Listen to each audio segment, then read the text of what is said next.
ഡൽഹിയുടെ ഭരണസിരാ കേന്ദ്രങ്ങളിൽ ഇപ്പോൾ പുകയുന്നത് വെറുമൊരു രാഷ്ട്രീയ പുകച്ചിലല്ല, വരാനിരിക്കുന്ന ഒരു വൻ കൊടുങ്കാറ്റിന്റെ സൂചനയാണ്. ജന്തർ മന്ദിറിൽ ഉയർന്നുകേട്ട പ്രതിഷേധ ശബ്ദങ്ങൾ അവിടെയൊന്നും തീരാൻ പോകുന്നില്ല.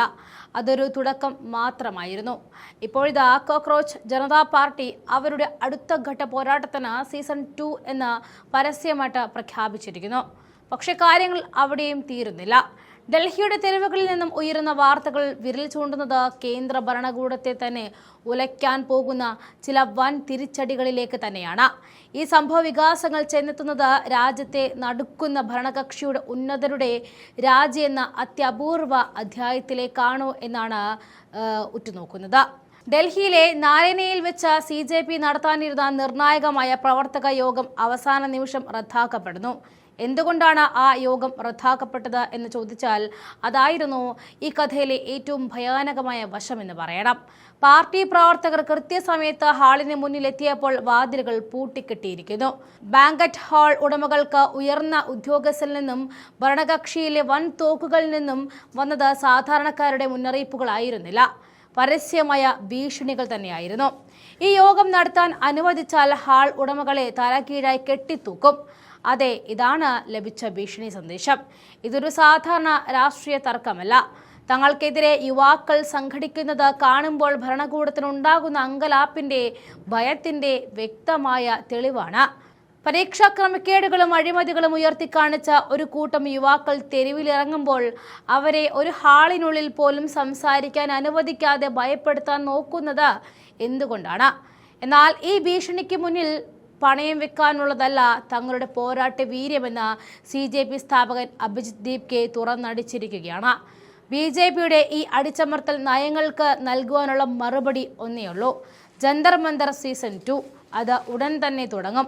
ഭീഷണിപ്പെടുത്തും തോറും പോരാട്ട വീര്യം ഇരട്ടിയാവുകയുള്ളൂ എന്ന് ദീപ് കെ പ്രഖ്യാപിക്കുമ്പോൾ അത് കേവലം ഒരു പ്രസ്താവനയല്ല, ഈ രാജ്യത്തെ ലക്ഷക്കണക്കിന് ഉദ്യോഗാർത്ഥികളുടെയും യുവാക്കളുടെയും വികാരമാണ്.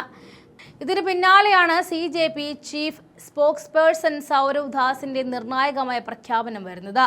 സ്വാതന്ത്ര്യദിനം മുതൽ രാജ്യമൊട്ടാകെ ഒരു ലിസണിംഗ് ടൂർ ആരംഭിക്കുന്നു. തെരുവുകളിലേക്ക്, ഗ്രാമങ്ങളിലേക്ക്, കലാലയങ്ങളിലേക്ക് ഇവർ നേരിട്ട് എത്തുകയാണ്. വിദ്യാഭ്യാസ മേഖലയിലെ അഴിമതിയും പരീക്ഷാ തട്ടിപ്പുകളും ചോദ്യം ചെയ്തുകൊണ്ട് യുവാക്കളെ ഒരൊറ്റ കുടക്കീഴിൽ അണിനിരത്തുവാനുള്ള പ്ലാൻ റെഡിയായി കഴിഞ്ഞിരിക്കുന്നു. ഇവിടെയാണ് യഥാർത്ഥ ചോദ്യം ഉയരുന്നത്. പരീക്ഷാ തട്ടിപ്പുകൾക്കും അഴിമതിക്കും ഉത്തരവാദികളായ ഉദ്യോഗസ്ഥർ മാത്രമല്ല, ഇതിന് പിന്നിൽ പ്രവർത്തിച്ച രാഷ്ട്രീയ നേതൃത്വവും വിറയ്ക്കാൻ പോവുകയാണ്. യുവാക്കളുടെ ഈ സംഘടിത ശക്തി രാജ്യത്തുടനീളം ആഞ്ഞടിക്കുമ്പോൾ ഉയർന്നു വരുന്ന ജനരോക്ഷത്തിന് മുന്നിൽ കേന്ദ്ര സർക്കാരിന് മറുപടി ഇല്ലാതാകും. അഴിമതിക്ക് കൂട്ടുനിന്ന, അനാസ്ഥ കാണിച്ച വിദ്യാഭ്യാസ വകുപ്പിലെയും ഭരണതലത്തിലെയും ഉന്നതരുടെ രാജി മാത്രമായിരിക്കും ഇതിനൊരു ശാശ്വത പരിഹാരം. ഭരണകക്ഷിയെ BJP ഈ ആരോപണങ്ങളോട് ഇതുവരെ ഔദ്യോഗികമായിട്ട് പ്രതികരിച്ചിട്ടില്ല എന്നത് ശ്രദ്ധേയമാണ്. മൗനം സമ്മതമാണോ, അതോ അവർ വരാനിരിക്കുന്ന കൊടുങ്കാറ്റിനെ ഭയപ്പെടുകയാണോ?